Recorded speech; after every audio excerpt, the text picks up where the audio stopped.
Саламатсыздар ма, балалар? Бүгінгі сауат ашу сабағының тақырыбы К дыбысы мен әрпі.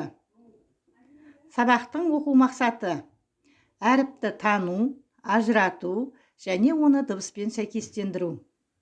Оқудың түрлерін буындап оқу, жиі кездесетін сөздерді тұтас оқу және түсініп оқу. 1, 2, 3. К әрпі.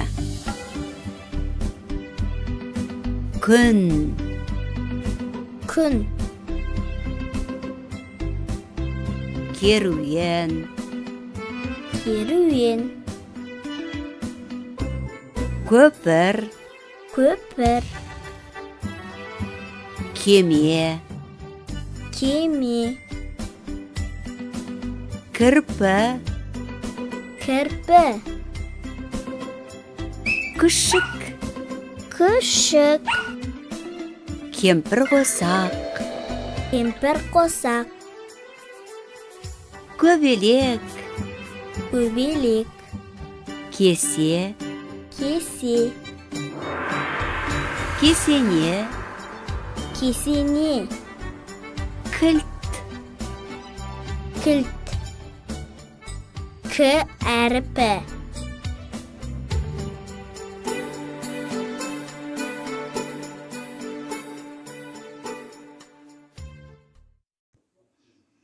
Сонымен балалар, К дыбысы дауыссыз дыбыс, дауыссыз қатаң дыбыс. К дыбысы сөздің басында, ортасында және соңында кездеседі. Енді балалар, К дыбысының бас әрпі және кіші әрпімен танысамыз. Және К дыбысының баспа түрі және жазба түрі. Балалар, суреттен ненің суретін көріп тұрмыз? Күшік. Дұрыс, жарайсыңдар балалар. Енді күшік дегенде неше дыбыс бар екен? Дұрыс, 5 дыбыс бар. Енді күшік деген сөзді буынға бөлеміз. Күшік. Жарайсыңдар балалар, 2 буын бар. Неше дауысты дыбыс бар екен? 3 дауыссыз дыбыс бар. Және 2 дауысты дыбыс бар. Жарайсыңдар балалар. Ал енді балалар, бірінші тапсырманы орындауға кірісеміз. Бірінші тапсырма, сөздерді оқы.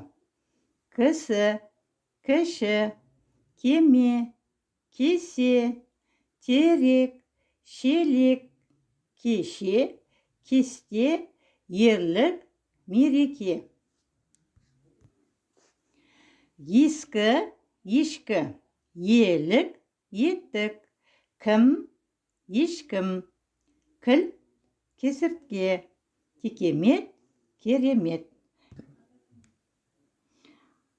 Балалар, біз К дыбысынан келетін сөздерді оқып шықтық. Жарайсыңдар балалар. Екінші тапсырманы орындаймыз. Жаңылтпашты жаттыққа айт. Олай болса балалар, жаңылтпашты тез-тез айтамыз. Шеше, шеше, неше кесе, сынды кеше. Жарайсыңдар балалар. Енді балалар, бекіту сұрақтарына жауап берулеріңізді сұраймын. Кім сұрағына жауап беретін сөздерді тап. Кім, ірімшік, кісі, кіші, кілт, еркін, етікші, ешкі. Кәне, кім табады? Осы сөздердің ішінен кім деген сұраққа жауап беретін сөздер қайсы? Етікші. Кім? Етікші. Кім? Еркін. Дұрыс, жарайсыңдар балалар. Енді балалар, оқу тапсырмасымен таныс болыңыздар. Бірінші тапсырма 71-ші бетте сөздерді оқисыңдар. Және берілген жаңылтпашқа өз нұсқаңды ойлап табасыңдар.